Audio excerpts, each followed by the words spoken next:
A paz do Senhor Jesus. Vamos começar mais um cafezinho com Jesus. Eu sou o pastor Alex, que faz o cafezinho com Jesus. Amém?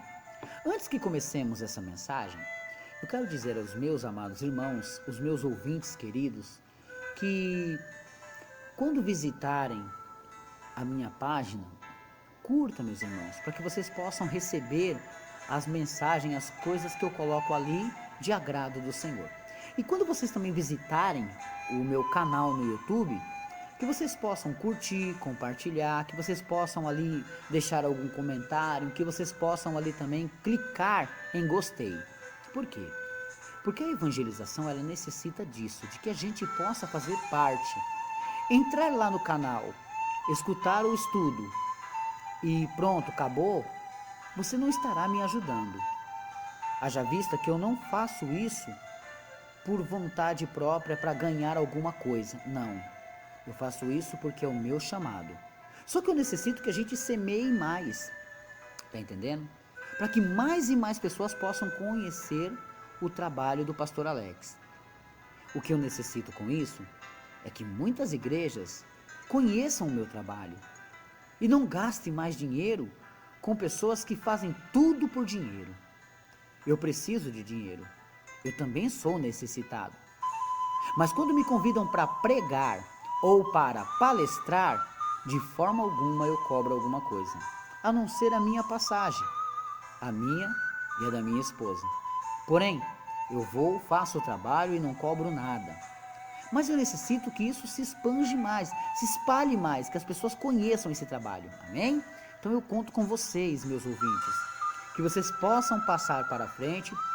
Peça para seus grupos, para os seus pastores, entrar ali, analisar o meu trabalho. Se eles não gostarem, amém. Mas se gostarem, vão lá, clique em gostei, me ajuda, se inscreva no canal para que a gente possa alcançar mais e mais vidas ainda. Amém? Deus abençoe. Vamos lá? Hoje nós vamos falar de um estudo bem interessante sobre os montes, meus irmãos. Eu quero falar de 4 montes importantes aqui na Bíblia Sagrada, né? Onde aconteceu alguns espetáculos. E o nome desse estudo é Um Espetáculo no Monte. Esse é o nome do estudo. Então, nós vamos conhecer os espetáculos no monte, como aconteceu, o que houve. Eu vou citar 4 tipos de montes. O Monte Sinai, o Monte Moriá, o Monte Carmelo e o Monte Calvário. Então, nós vamos entender um pouquinho sobre cada um e ver esses montes em nossa vida. Amém? O primeiro monte que eu quero falar é o Monte Sinai. Então você vai abrir a sua Bíblia juntamente comigo, lá no livro do Êxodo. Vem Gênesis, depois de Gênesis, o Êxodo. E o Êxodo, meus irmãos, vocês vão abrir no capítulo 19, do 1 ao 11. E eu vou ler. Está escrito assim, o título da mensagem, né? Do que está na Bíblia diz assim: Deus fala com Moisés no Monte Sinai. Olha só. Ao 3º mês da saída dos filhos de Israel da terra do Egito, no mesmo dia vieram ao deserto de Sinai. Olha só. Tendo partido de Refidim, vieram ao deserto de Sinai e acamparam-se no deserto. Israel, pois, ali acampou-se, de fronte do monte. Eles estavam ali no pé do monte acampados. E subiu Moisés a Deus. E o Senhor chamou do monte, dizendo: Assim falarás à casa de Jacó e anunciarás aos filhos de Israel: Vós tendes visto o que fiz aos egípcios, como vos levei sobre asas de águias e vos trouxe a mim. Olha que lindo esse versículo 4. Deus falando com Moisés para falar para o povo: Moisés, você vai lá falar para o povo que eu castiguei o Egito, coloquei eles na minha asa e tirei eles de lá. Olha que profundo, né? Verso 5. Agora, pois, se diligentemente ouvir a minha voz e guardardes o meu conserto, então sereis a minha propriedade peculiar dentre todos os povos, porque toda a terra é minha. Quer dizer que toda a terra é de Deus, existem muitos povos, mas o povo que ele escolheu ali naquele momento foi Israel. Verso 6. E vós me sereis um reino sacerdotal. Olha que profundo. Deles brotaria um reino sacerdotal e um povo santo. Por isso que os judeus são assim tão considerados santos nesse sentido de buscarem a Deus sempre. Estas são as palavras que falarás aos filhos de Israel. Verso 7. E veio Moisés e chamou os anciões do povo. Agora Moisés vai falar para o povo que Deus falou. E expôs diante deles todas as palavras que o Senhor lhe tinha ordenado. Verso 8. Então todo o povo respondeu a uma voz e disseram: tudo que o Senhor tem falado, faremos. E relatou Moisés ao Senhor as palavras do povo. Agora Moisés volta para Deus e fala: Senhor, o povo disse que tudo que o Senhor falar eles vão fazer. Então houve uma concordância, houve uma aliança, certo? Verso 9. E diz o Senhor a Moisés: eis que eu virei a ti numa nuvem espessa, para que o povo ouça, falando eu contigo, e para que também te creiam eternamente. Porque Moisés tinha anunciado as palavras do seu povo ao Senhor. Disse também o Senhor a Moisés: vai ao povo e santifica-os hoje e amanhã, e lavem eles os seus vestidos, e estejam prontos para o terceiro dia, porquanto no terceiro dia o Senhor descerá diante dos olhos de todo o povo sobre o monte Sinai. Amém? Vocês entenderam assim essa pequena história? Deus chama Moisés no Monte Sinai, Moisés sobe lá no Monte Sinai, Deus fala com ele: olha, eu fui, castiguei os egípcios, tirei vocês como em cima das minhas asas, livrei vocês. Vai lá, fala para o povo. Moisés desceu e contou para o povo. O povo disse para Moisés: assim como Deus quer, nós faremos. Moisés agora fala para o povo. Agora Deus fala para eles se santificarem 1 e 2 dias, e no terceiro dia se santificar também, porque Deus falaria com eles através de uma nuvem. A voz de Deus ia sair de dentro de uma nuvem para provar que Deus estava falando com Moisés. Esse pequeno estudo aqui, irmãos, sobre o Monte Sinai, é claramente mostrando que o Monte Sinai é um monte que Deus desceu para falar com Moisés. Até aí não há nenhum problema. Então precisamos de regras, de lei, de doutrina. Porque foi tudo isso que Deus falou com Moisés no Monte Sinai. Como Deus deu a Moisés no Monte Sinai os 10 mandamentos.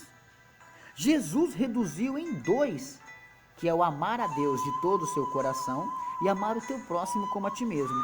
Quer dizer que Jesus reduziu os 10 em 2, amar a Deus de todo o seu coração e amar o teu próximo como a ti mesmo. Pronto. O Monte Sinai na sua vida está enquadrado em Mateus 22, 36 a 40. Vamos dar uma olhadinha? Mateus, Novo Testamento, capítulo 22, no verso 36 ao 40, que diz assim: Mestre, qual é o grande mandamento da lei? E Jesus disse-lhe: amarás o teu Deus de todo o teu coração, de toda a tua alma, de todo o teu pensamento. Este é o primeiro e grande mandamento. E o segundo, semelhante a este, é: amarás o teu próximo como a ti mesmo. Destes 2 mandamentos dependem toda a lei e os profetas. Então toda a lei e os profetas dependem desses 2 mandamentos. Então hoje, na sua vida, o Monte Sinai, Deus quer dizer a você o seguinte: filha minha, filho meu, você precisa se doutrinar, você precisa seguir regras, você tem que me obedecer, porque é melhor obedecer do que sacrificar. Então hoje, o Monte Sinai para você representa o quê? Cortar as arestas, se deixar ser moldado, entrar debaixo das potentes mãos de Deus e deixar Deus trabalhar, para que você entre em doutrinas, entre na lei de Deus. Se eu não seguir, eu vou conseguir viver do mesmo jeito, pastor. Não há nenhum problema quanto a isso, não. Não? Oséias 4:6. Vamos dar uma olhadinha lá na vida do profeta. Tá passando um avião justo agora, ó. Na vida do profeta Oséias. Vamos lá? Capítulo 4 e o verso 6. Nós vamos pegar aqui ele falando o seguinte, olha só. O meu povo foi destruído porque lhe faltou o conhecimento. Porque tu rejeitastes o conhecimento, também eu te rejeitarei, para que não sejas sacerdote diante de mim. Visto que te esquecestes da lei do teu Deus, também eu me esquecerei dos teus filhos. Quer dizer que Deus quer deixar claramente, irmãos, que você tem que meditar a palavra do Senhor. Você tem que procurar fazer a vontade do Senhor, de maneira tal que você não tropece, não erre. E no Monte Sinai, Deus mostrou para eles que eles tinham que estar com Deus porque Deus os livrou. Agora eles dizem, não, nós vamos fazer tudo que o Senhor mandar. Então tá, Deus vai dar a eles ali a doutrina, a lei. Em Deuteronômio capítulo 32 e verso 2 diz assim, ó, goteja a minha doutrina como chuva, destila o meu dito como orvalho, como chuvisco sobre a erva e como gotas de água sobre a relva. Deus quer que a doutrina dele goteje como chuva. Enquanto você não entrar no prumo, enquanto você não entrar no conserto, enquanto você não obedecer à suprema vontade do Senhor, nada vai dar certo. Ou você obedece, ou você obedece. Porque se você não obedecer, pior coisa será. Jesus disse assim, que quem comigo não ajunta, espalha. Então você tem que buscar o Senhor de maneira que você leia a palavra de Deus. O que diz no Salmo 1? Para fugir da roda dos escarnecedores, para não ficar na rodinha deles, não ficar conversando com eles. Por que pecamos? Por que tropeçamos? Porque esquecemos de seguir a lei do Senhor. E a lei do Senhor é amar a Deus de todo o seu corpo, tua alma e todo o teu entendimento, todo o teu coração e todo o teu entendimento. E amar o teu próximo como a ti mesmo. Se você conseguir fazer isso, você cumpre os 10 mandamentos. Cumprindo essa lei, você não tem erro nenhum, culpa nenhuma. Mas, não cumprindo, o chicote desce, porque o inimigo vai castigar. Então, basta você seguir essa vontade do Senhor. Lembra que o povo disse ali, quando a gente leu? A vontade do Senhor nós vamos fazer, conforme a vontade do Senhor. Não foi o que eles falaram? Então, nós vamos fazer a vontade de Deus. E se a vontade de Deus é ler a palavra do Senhor, nós vamos fazer. Porque o que o Senhor fala? O próprio Senhor Jesus disse assim, ó, errais, não conhecendo as Escrituras, porque são a elas que testificam de mim. Quer dizer que o povo erra, porque não lê, não pratica a leitura, não segue o que a Bíblia está falando, porque não adianta fazer igual o apóstolo Tiago falou. Tem pessoas que só ouvem, mas não segue, não faz. Então ele diz, não sejais somente ouvintes, mas também praticantes. Cuidado. Conserte a sua vida hoje, agora, nesse exato momento, andando pelo certo. Ainda que você esteja contramão do mundo, mas andando pelo certo. Porque a doutrina de Deus diz que você não pode odiar alguém. A doutrina de Deus diz que você não pode falar mal de alguém. A doutrina de Deus diz que você tem que amar o teu próximo e também o teu inimigo. A doutrina diz que você tem que ajudar, sem olhar a quem. Amém? Hoje esse é o primeiro áudio, primeiro estudo. Amanhã tem mais, amanhã tem o segundo, sobre um espetáculo no monte. Glória a Deus, que o Espírito Santo possa abençoá-los cada vez mais.